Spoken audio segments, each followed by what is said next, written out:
vamos direto ao ponto. Essa movimentação recente, né, de militares dos Estados Unidos ali na Argentina, no Equador, a gente tem aqui bastante informação sobre exercícios conjuntos, uns debates sobre mudar a Constituição e, claro, todo aquele xadrez geopolítico por trás. Vamos tentar entender o que está em jogo e como isso pode respingar aqui no Brasil. É um cenário que chama bastante atenção, né? De um lado você tem a Argentina, uma autorização que veio por decreto presidencial para exercícios militares com os Estados Unidos.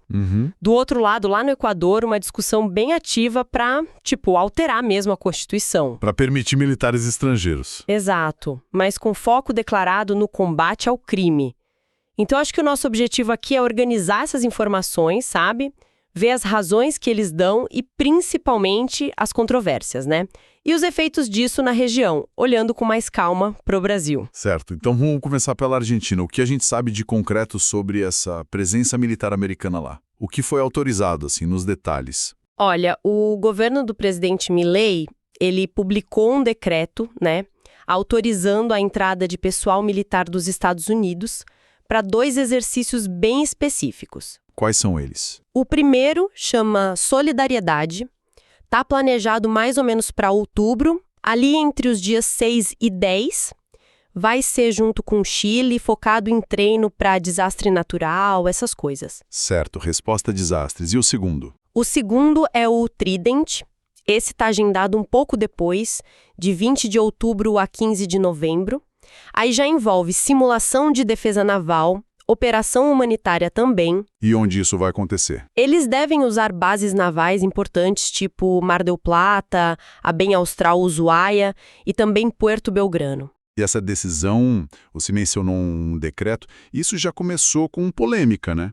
Principalmente por causa da forma. Exatamente. O ponto central da controvérsia toda é o uso do tal Decreto de Necessidade e Urgência, o DNU, como eles chamam lá. Certo. A justificativa do governo Milei é que o projeto de lei que autorizaria isso, ele ainda não tinha sido votado no Congresso argentino, só que... Sempre tem um SOC, né? Pois é, a Constituição deles limita bastante o uso de DNU, sabe? Só para circunstância excepcional mesmo. Aí, claro, levantou dúvida na hora sobre a legalidade, ser adequados a esse caminho para autorizar a tropa estrangeira, mesmo que temporariamente para exercício, criou uma tensão jurídica ali. Entendi. É um detalhe bem importante essa briga, digamos, entre executivo e legislativo lá. Agora, mudando um pouco o foco para o Equador. A situação lá parece diferente, né? Embora o tema seja parecido. Presença militar estrangeira, como é que tá lá? Sim, no Equador a abordagem é outra. E o contexto também. O governo do Noboa está propondo uma coisa mais estrutural. Mudar a própria Constituição para permitir formalmente a presença de militares estrangeiros lá no país. Nossa, mudar a Constituição? É, mas tem uma condição importante que eles declaram. Essas forças operariam sob comando equatoriano. E com um objetivo bem definido: combater o crime organizado, que virou um problema crítico por lá. E essa intenção de mudar a Constituição, ela já virou alguma coisa concreta ou ainda está só na proposta? Não, já teve passos importantes, sim. Em 2024, teve um referendo lá e o pessoal aprovou um pacote de medidas que, na prática, assim, aumenta a militarização da segurança pública. Como assim, militarização? Quer dizer, dá para as Forças Armadas um papel mais ativo em coisa que antes era mais da polícia. Sabe? Tipo, controlar presídio, combater crime na rua mesmo. Entendi. E tem um ponto-chave que muda a lei. Foi aprovada a legislação que agora permite ter base militar estrangeira no Equador. Isso era proibido antes pela Constituição deles. É uma virada grande na política de defesa, na ideia de soberania do país. Entendido. Então temos essas ações nos 2 países. As justificativas oficiais, como você falou, batem muito na tecla da segurança combate ao crime. É isso mesmo o principal argumento? Muito da necessidade de cooperar internacionalmente para enfrentar crime organizado transnacional. Sempre citam narcotráfico, gangues, controlar melhor fronteira, trocar inteligência. Faz sentido, são problemas reais. Sim, e no caso do Equador, essa justificativa bate muito forte lá dentro. Porque existe uma sensação muito grande de crise de segurança interna. Isso acaba dando mais força política para essas medidas mais drásticas, tipo cooperar militarmente com os Estados Unidos. Essa questão da segurança interna é um ponto forte. Mas dificilmente essas coisas se explicam só por isso, né? Sempre tem aquela camada geopolítica por baixo que é onde a coisa fica mais complexa, talvez. Ah, sem dúvida. Se a gente olhar só a justificativa que eles dão, fica faltando peça no quebra-cabeça. Várias análises apontam que isso faz parte de uma estratégia maior dos Estados Unidos para, manter ou até reforçar a influência deles aqui na América do Sul. Principalmente agora. Exato, especialmente agora com essa competição global mais quente, com China, com Rússia, que também estão aumentando presença econômica, diplomática por aqui. E claro, essa aproximação também serve para atender preocupação real dos governos locais com tráfico, migração, instabilidade. É uma convergência de interesses, né? Mesmo que as motivações de cada lado não sejam idênticas. E justamente por ser complexo assim, surgem as controvérsias. Quais são as principais críticas, as preocupações que o pessoal levanta sobre essas iniciativas na Argentina e no Equador? As críticas variam um pouco. No Equador, o debate pega mais pesado nos riscos de militarizar demais a sociedade, a segurança pública. Tem gente preocupada se não vai diminuir o controle civil, o controle democrático sobre as operações militares, sabe? E questionam até que ponto permitir essa presença militar estrangeira, mesmo com um comando local, pode afetar a soberania do país lá na frente. O medo é que, tentando resolver a crise de segurança, acabem criando outros problemas de direitos humanos, de controle democrático das Forças Armadas. Enquanto isso, na Argentina, a crítica inicial foi mais sobre a forma, o processo legal, né? Isso, na Argentina, a crítica mais forte, mais imediata, foi mesmo sobre usar o DNU. Questionaram a constitucionalidade, a falta de debate no parlamento antes, a transparência de todo o processo. Certo. Mas, de um jeito mais geral, e isso vale para os dois países, tem uma preocupação de fundo, sabe? De que esses acordos, essa cooperação militar, apesar da justificativa de segurança, acabem sendo usados como ferramenta de influência geopolítica de fora. Entendi. E aí surgem também questões sobre impacto em direitos humanos, privacidade, principalmente quando se fala em troca de inteligência e no controle real das fronteiras. O que é interessante de ver é essa atenção clássica quase natural nessas situações, entre a necessidade que se percebe de segurança e a defesa da soberania, da autonomia nacional. Chegamos então no ponto que mais interessa pra gente, o Brasil. Afinal, são vizinhos, né? Fronteiras enormes, relações super complexas. Como é que todo esse cenário pode impactar o Brasil? Quais os desdobramentos que a gente pode pensar? Olha, as implicações para o Brasil são muitas, sim. São multidimensionais e a gente precisa olhar com cuidado. Dá para pensar em vários eixos. O primeiro, talvez o mais direto, é o da segurança regional mesmo, da geopolítica. Como assim? Uma presença militar maior dos Estados Unidos nos vizinhos pode mudar a dinâmica de segurança aqui na América do Sul. Tem analista que teme que isso possa gerar uma desconfiança maior, talvez até uma corrida armamentista meio disfarçada na região.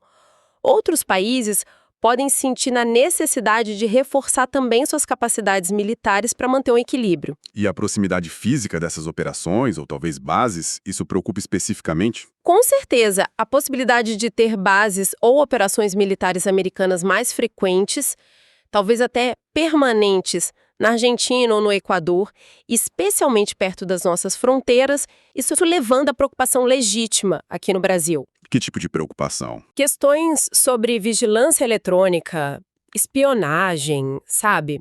A capacidade de projetar força ou influência de fora em áreas que são super estratégicas para o Brasil, tipo a Amazônia ou a Tríplice Fronteira. Isso pode ser visto sim como uma mudança no equilíbrio de poder regional, um desafio para a nossa política tradicional de buscar autonomia estratégica. E isso com certeza é ter reflexo na nossa política externa, na diplomacia. Como é que o Brasil poderia reagir diplomaticamente? O Brasil pode se sentir forçado a tomar uma posição mais clara.